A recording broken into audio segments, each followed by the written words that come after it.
I have actually not seen Dan play in a while. Yeah, he said recently that he doesn't stay in the States, or not in state, in Chicago over the summer. Yeah. So.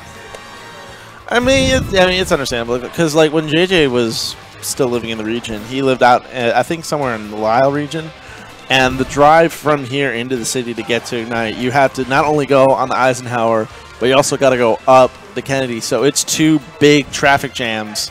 Yeah, he was traveling like an hour or 2 hours plus to get here. Oh no, it was with traffic. It is 2 hours, 30 minutes to get. Like, because I used to live out in that exact same area, and I know how bad those interstates get at rush hour. Because that's like right around the time that we start, to set up here. So even to get here on time, you'd have to, book it at least at like 4? Oh, not even 3:30. Oh my god. Personally, I would do like 3 o'clock, and then just even if I did get there, even if I got here at like 5, where nobody else was here, just like, you know what, don't care, I'm here. I'm dedicated, but not that dedicated. Yeah, that's. I mean, it's rough. It's a rough drive, so it is understandable that he just kind of. I mean, that's one thing. Dan's always been one of those players that just kind of goes by his own drum. He shows up when he feels like he might. When he's here, he's here. When he's not, he's not. He's still a force to be reckoned with, though. Whenever he shows up, he always does well. Always gets top 8. So it's always cool to watch him work whenever he is at a tournament. Oh yeah, because it's guaranteed that he's just going to do something crazy. He's always guaranteed to go on a run. All right, so let's get into this. Oh, so we got Lucina versus Mario. Okay. Yeah, Earl has Lucina in the pocket. This is one of his trifecta of characters. He's got a Marthsina, he's got a Cloud, and he's got a Ryu. And this is. I wonder why he didn't opt for Marth in this matchup, actually. Well, in terms of playstyle, Dan is more aggressive of a Mario. So anytime that you get up close, I mean, Lucina's damage across the sword is basically just the same all the way through. So just wants to be more. He's opting for more consistency in exchange for spacing. He's definitely showing it now. He definitely has a pretty huge lead right now, actually. Oh, but Dan's getting something started now. Yeah, you never want to count him out. Oh, that's that. Oh, well, never mind. Yeah, he's not dead, but it was very close. He's now back to even off of all that basically guaranteed damage. Oh, yeah. Okay, so let's see what's going on. On the platform, very close to getting clipped by that back air. Ooh. Now Dan's just kind of starting to throw out the up smashes. Oh. And I think that was just at that magical percent where. I think that was about true right there. Yeah. Not a whole lot that you can really get out of that. Dan won't be able to get too much off of his down throws right now just because he has so much rage, but he definitely can get damage. On the upswing, almost killing, but not quite. Okay. Yeah, he definitely has to tech those. Yeah, you absolutely, like, those are ones where you absolutely have to tech, especially against Dan. Like, he's so consistent with getting in those jab lock setups. It's implanted in your brain. You have to. Uh-oh.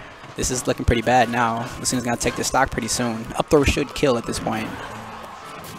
Yeah, this is the point where Dan knows he's running away with it right now. Yeah, he knows that he's got the advantage in terms of offense and knows that he can basically just kind of push his way into Earl's space whenever he wants. So now he's just using that kind of intimidation factor to press his advantage as much as possible. Like, Earl's starting to respect his stuff a little bit too much. Yeah, but I don't know. But then again, Marth may have been better because, planning to play Mario's game is never a good game. And so, I know Lucina is the, optimal for, even damage all around. But, if Mario gets hit, it's kind of hard to get him off of you. Back air, down tilt, gets another grab. Tried to reverse air rush that back air. Ooh, no. Cool. Wow. But doesn't get clipped by the down smash on the ledge. Thought that was going to be a good 2-frame. At 156, Earl's definitely got to be careful because he's playing about thread right now. Oh, that was a good option. Okay, but not get back air. Yeah, he got a little bit too eager by the ledge there and just got clipped by the back air. It was at that percent where any sort of mistake by ledge was just going to. Okay. All right. Well, PC Under signing off. We're going to do a hot swap of commentary. Apparently, Peace has to play a game, so we're instead going to swap in with Snoofle. as we get started with this game 2. Snoofle's now sitting down next to me. How's it going, Snoofle? I'm good. I'm good. Just played on stream against Udi, so I'm chilling for a little bit. Here to commentate. And now we're going to be watching this game 2. Dan with a pretty solid win on that game 1, and now Earl kind of sticking his ground. Lucina. Peace was saying that maybe the smart move was after that game 2, switch over to Marth and rely more on the spacing. I know Earl has been struggling with Dan for a little bit. Like, this has definitely been a bit of a bracket demon for Earl. I do not believe Earl has a set on Dan thus far. I know Big Mac was saying that he was like going to sort of try to teach Earl Mario, but like, ooh, but right there, that's a good way to start this second game. Yeah. And like Earl was actually starting to have some really close sets with Dan before he like took a little bit of a break during the summer. Last night when they played, I think it was 2 3-0s from Dan, so we'll see. Earl looking very strong in this game too, however. He's starting to acknowledge that he has space to kind of keep Mario out, just as long as he utilizes that disjoint to his advantage. And if you just take advantage of that, Mario can be a little bit of a pushover, because yes, Mario does have the combos and can have a lot of hard-hitting damage, but as long as you keep him at bay with your space, it's not as intimidating of a matchup as most people think. And yeah, I feel like Marth and Lucina are just... Oh, that's dead. That was a nice little stutter on there to get the Dan to just lower his shield. But yeah, anyway, I was going to say, I feel like one of the reasons this matchup can be a bit tricky for Mario is just because Marth and Lucina are like so good at like keeping you away and just like not getting hit almost. So if they can play that like passive, like really safe game the whole time, which is like obviously like it's hard to do. Like no one can keep up like quote unquote perfect play the whole time. But like if you can space like super well the whole time, like kind of stay in the air, keep yourself off the ground, like away from Mario's grabs, it's pretty good for Lucina. So 1-1 right now. This is a best of 3 because it is not winner semis, so this is it. Tries for the Dancing Blade again, and there connects with a full Dancing Blade. Earl's now starting to kind of space himself better to where now he's getting a lot of more opportunities for those Dancing Blades to connect. Like right there, he whiffed a tilt and just kind of anticipated Dan throwing out an option there. Ooh.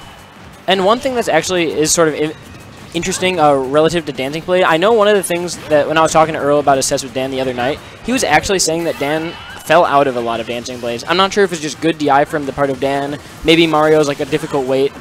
But yeah, definitely looked like Earl has had a higher success rate on these Dancing Blades. However, we did see Dan fall out of a few of those today, so we'll see how the rest of that plays out. Dan definitely looking for an up smash right there. You saw him kind of like skidding back and forth. You know what Mario wants there, but... Yeah, that's like the cue to where they're looking for that kill option right there. Dan's still doing a good job of just playing as patient as he can. Gets clipped by the last of the Dancing Blade, but is not enough to kill. Yeah, that was a good fireball recovery from Dan, though. Definitely stopped Earl's pressure. Good weight on the air dodge. Misspaced himself a bit, so couldn't kill with the back air, but still got damage with the up air. Just Dan's whiff punishing has been very, very good. Yeah. Like any time that he's been on the ground with Earl, he's just been waiting for him to throw out the option and is just ready with the response almost immediately. Yeah, that was a super good punish on the up air from Earl. I think Dan was looking for an air dodge, but Earl just pressed a button, which kind of put him in a vulnerable spot. Even in this game, right up. Nice pivot grab. Gets out of it with a back air, but here comes Dan, starting to just kind of push his way through. Ooh. Yeah, I would have gotten hit by that. I wasn't expecting that fair, but Earl was ready. You can react to that fair if you're expecting it, so good stuff by Earl there, holding onto that stock. Up B's out of that Dancing Blade. Get out of the Dancing Blade. Oh. It almost looks like he's DIing up or something. Ooh, that should be it. Wow. I think that's going to be it. And yeah, that's going to be it. Wow, Earl of them takes it over Dan. It was looking really good for Dan, too. Like, that was, yeah, I mean, Dan was on his way of getting that comeback, but Earl just had one good read on that shield, and that was it. Honestly, I thought that, like, I really wasn't paying attention to the percentages, and I thought that yeah, I thought like the quietest pop off. It almost looked like surprise, you know, because that just happened so fast. Like I won. Because it was like last stock, like there was super even. Then Dan got the combo, like he was like holding him an advantage. Then just like his shield got popped, and that was like really what happened.